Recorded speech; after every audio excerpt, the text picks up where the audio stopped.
Hi అండి, అందరికీ నమస్తే. నేను మీ Haritha Mohan. Welcome back to RJ tasty treats. ఈ వినాయక చవితి సందర్భంగా వినాయకుడికి ఎంతో ప్రీతికరమైన నైవేద్యమైన పాల తాలికల్ని ఈజీగా ఎలా చేయాలో ఈ వీడియోలో చూపిస్తాను. ఫస్ట్ టైం చేసేవాళ్ళు కూడా ఈ కొలతలతో చేశారంటే మీరు కూడా ఇలాగే పర్ఫెక్ట్గా చేసేస్తారు. అలాగే మీకు ఈ ప్రసాదం 2 రోజుల వరకు ఇలాగే ఫ్రెష్గా ఉంటుంది. మరి లేట్ చేయకుండా ఈ ప్రసాదంని ఎలా చేయాలో ఇప్పుడు చూసేద్దాం. ఇక్కడ నేను 1 కప్ లేదా 1 గ్లాస్ బియ్యం పిండి తీసుకున్నాను. ముందుగా స్టవ్ మీద మందంగా ఉన్న గిన్నె పెట్టి 1 గ్లాస్ వాటర్ వరకు వేసుకోవాలి. ఇందులో కొద్దిగా సాల్ట్ వేసి వాటర్ని మరిగించాలి. ఇలా వాటర్ మరుగుతున్నప్పుడు పిండిని కొంచెం కొంచెంగా కలుపుతూ వేసుకోవాలి. ఫ్లేమ్ని లో టు మీడియంలో పెట్టుకొని కలుపుకోవాలి. పిండి వేసి కలిపిన తరువాత స్టవ్ ఆఫ్ చేసి దీన్ని కాసేపు చల్లారనివ్వాలి. ఇక్కడ చూసారంటే నేను 1 గ్లాస్ వాటర్కి 3/4 గ్లాసు పిండి వరకు మాత్రమే తీసుకున్నాను.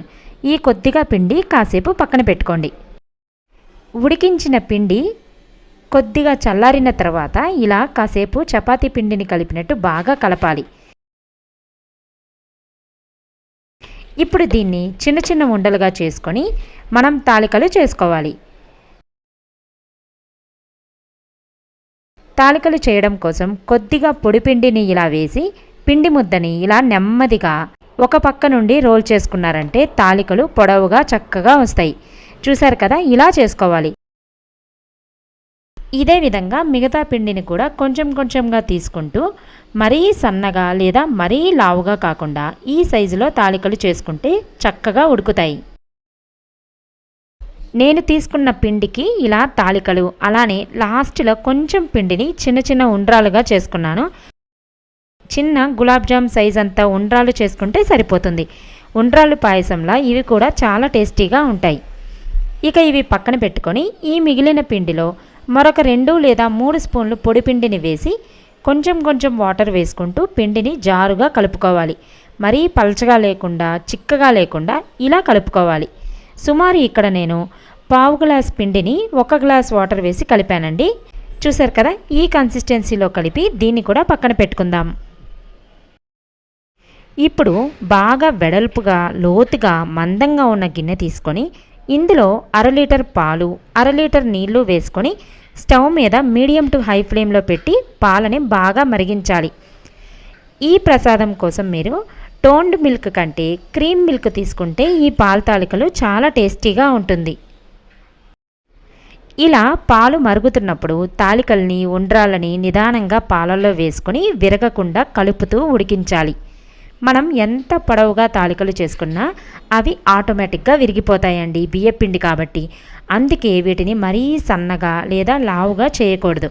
ఇలా మీడియం సైజులో చేసుకుంటే ఇవి విరిగినా కూడా తాలికలు పూర్తిగా ఉడుకుతాయి. నేనైతే చాలా రోజులకి వీడియో పోస్ట్ చేశానండి. కొన్ని రీజన్స్ వల్ల గ్యాప్ తీసుకున్నాను. అది ఎందుకు అనేది మీతో త్వరలోనే షేర్ చేసుకుంటాను. ఇక నుండి ఎప్పటిలాగే మీకోసం రెగ్యులర్గా రెసిపీస్ని షేర్ చేస్తూ ఉంటాను. తప్పకుండా చూడండి. 5 మినిట్స్కి తాలికలు ఇలా ఉడికిన తర్వాత పంచదార వేసుకోవాలి. ఇక్కడ నేను 3/4 గ్లాస్ వరకు పంచదార వేస్తున్నాను. స్వీట్ ఎక్కువ తినే వాళ్ళకైతే ఒక ఫుల్ గ్లాస్ పంచదార కరెక్ట్గా సరిపోతుంది. 10 నిమిషాల పాటు పంచదార పూర్తిగా కరిగే వరకు వీటిని ఇలానే ఉడికించాలి. మీడియం టు హై ఫ్లేమ్లో కాబట్టి అడుగంటకుండా మధ్య మధ్యలో కలుపుతూ ఉండాలి. ఇందులోనే 1/2 స్పూన్ ఉప్పు కూడా వేసుకోవాలండి. లేదంటే మీరు ఎంత షుగర్ వేసినా ఆ స్వీట్నెస్ అనేది పర్ఫెక్ట్గా తెలియదు. 10 నిమిషాల తర్వాత పంచదార మొత్తం కరిగి తాలికలు ఇలా ఉడుకుతున్నప్పుడు బియ్యపిండి మిశ్రమాన్ని ఒకసారి మళ్ళీ కలుపుకొని నిదానంగా ఈ తాలికల్లో కలుపుకుంటూ వేసుకోవాలి. ఇందులోనే 1 స్పూన్ ఇలాచీ పౌడర్ కూడా వేసి తాలికలు చిక్కబడేంత వరకు మీడియం ఫ్లేమ్లోనే ఉడికించాలి. మరో 5 నిమిషాల తర్వాత 3 స్పూన్లు నెయ్యిలో వేయించిన జీడిపప్పు కిస్మిస్లు కూడా నెయ్యితో సహా వేసుకోవాలి. ఇప్పుడు తాలికల్ని నెమ్మదిగా కలపండి. చూశారు కదా, కొంచెం కొంచెంగా మనకి పాల తాలికలు చిక్కబడుతుంది. ఇక్కడ నేను పంచదారతో చేశాను కదా, ఇదే ప్రాసెస్ని మీరు బెల్లంతో కూడా చేసుకోవచ్చు. షుగర్ ఎంత క్వాంటిటీ తీసుకున్నామో అంతే క్వాంటిటీతో బెల్లంని తురిమి వేయచ్చు, లేదా బెల్లంని కరిగించి ఆ పాకంని వడకట్టి కూడా తీసుకోవచ్చు. మీకు ఏది నచ్చితే దానితో చేసుకోండి, ప్రాసెస్ మాత్రం ఒకేలాగా ఉంటుంది. కొబ్బరి ఇష్టపడే వాళ్ళైతే పచ్చి కొబ్బరిని సన్నని స్లైసెస్గా కట్ చేసుకొని పాలు మరుగుతున్నప్పుడు వేసుకోవాలి. ఈ పాల తాలికల్లో కొబ్బరి ముక్కలు కూడా చాలా రుచిగా ఉంటాయి. ఈ పాల తాలికలు దాదాపు చిక్కబడింది, చూసారు కదా. ప్రసాదం అయితే రెడీ అయిపోయింది. ఈ కన్సిస్టెన్సీ దగ్గర స్టవ్ ఆఫ్ చేసేయాలి, ఎందుకంటే ఈ ప్రసాదం చల్లారే కొద్దీ ఇంకా చిక్కబడుతుంది. అంతేనండి, వినాయక చవితి స్పెషల్ పంచదార పాల తాలికల ప్రసాదం సూపర్గా రెడీ అయిపోయింది. ఇంతవరకు ఎప్పుడు ఈ ప్రసాదంని చెయ్యని వాళ్ళు కూడా ఈ ప్రాసెస్ ఫాలో అయ్యి ఈ వినాయక చవితికి మీరు కూడా ట్రై చేయండి, ఖచ్చితంగా పర్ఫెక్ట్గా చేసేస్తారు.